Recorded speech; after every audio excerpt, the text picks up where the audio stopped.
Les fées. Il était une fois une veuve qui avait 2 filles. L'aînée lui ressemblait si fort, et d'humeur et de visage, que qui la voyait, voyait la mère. Elles étaient toutes deux si désagréables et si orgueilleuses qu'on ne pouvait vivre avec elles. La cadette, qui était le vrai portrait de son père pour la douceur et pour l'honnêteté, était avec cela une des plus belles filles qu'on eût su voir. Comme on aime naturellement son semblable, cette mère était folle de sa fille aînée et, en même temps, avait une aversion effroyable pour la cadette. Elle la faisait manger à la cuisine et travailler sans cesse. Il fallait entre autres choses que cette pauvre enfant allât 2 fois le jour puiser de l'eau à une grande demi-lieue du logis et qu'elle en rapportât plein une grande cruche. Un jour qu'elle était à cette fontaine, il vint à elle une pauvre femme qui la pria de lui donner à boire. « Oui-da, ma bonne mère, dit cette belle fille, et rinçant aussitôt sa cruche, elle puisa de l'eau au plus bel endroit de la fontaine et la lui présenta, soutenant toujours la cruche afin qu'elle bût plus aisément.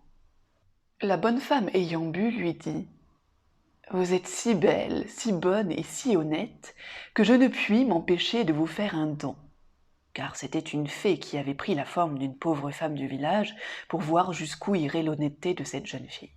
« Je vous donne pour don, poursuivit la fée, qu'à chaque parole que vous direz, il vous sortira de la bouche ou une fleur ou une pierre précieuse. » Lorsque cette belle fille arriva au logis, sa mère la gronda de revenir si tard de la fontaine.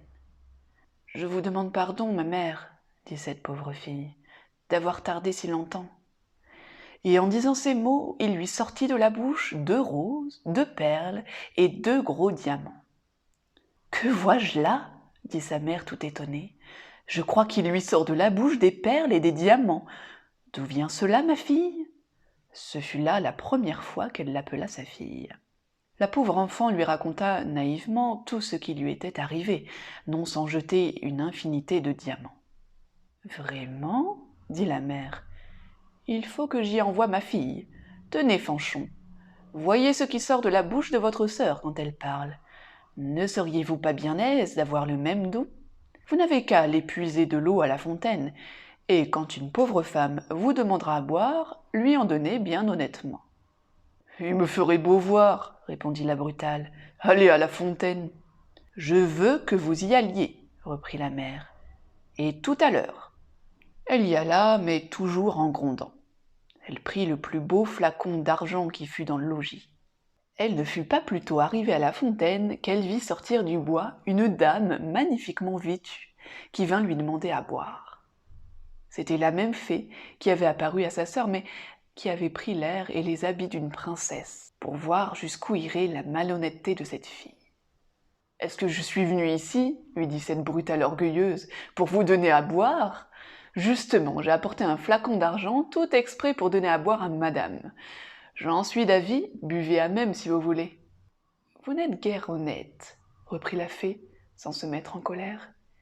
Eh bien, puisque vous êtes si peu obligeante, je vous donne pour don qu'à chaque parole que vous direz, il vous sortira de la bouche ou un serpent ou un crapaud. » D'abord que sa mère l'aperçut, elle lui cria « Eh bien, ma fille !»« Eh bien, ma mère !» lui répondit la brutale en jetant 2 vipères et 2 crapauds. « Ô ciel !» s'écria la mère. « Que vois-je là ?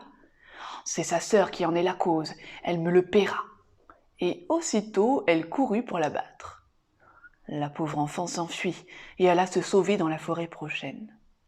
Le fils du roi, qui revenait de la chasse, la rencontra et, la voyant si belle, lui demanda ce qu'elle faisait là toute seule et ce qu'elle avait à pleurer. « Hélas, monsieur, c'est ma mère qui m'a chassée du logis. » Le fils du roi, qui vit sortir de sa bouche 5 ou 6 perles et autant de diamants, la pria de lui dire d'où cela lui venait. Elle lui conta toute son aventure. Le fils du roi en devint amoureux, et considérant qu'un tel don valait mieux que tout ce qu'on pouvait donner en mariage à un autre, l'emmena au palais du roi son père, où il l'épousa. Pour sa sœur, elle se fit tant haïr que sa propre mère la chassa de chez elle, et la malheureuse, après avoir bien couru sans trouver personne qui voulût la recevoir, alla mourir au coin d'un bois. Moralité. Les diamants et les pistoles peuvent beaucoup sur les esprits. Cependant, les douces paroles ont encore plus de force et sont d'un plus grand prix. Autre moralité, l'honnêteté coûte des soins et veut un peu de complaisance, mais tôt ou tard elle a sa récompense, et souvent dans le temps qu'on y pense le moins.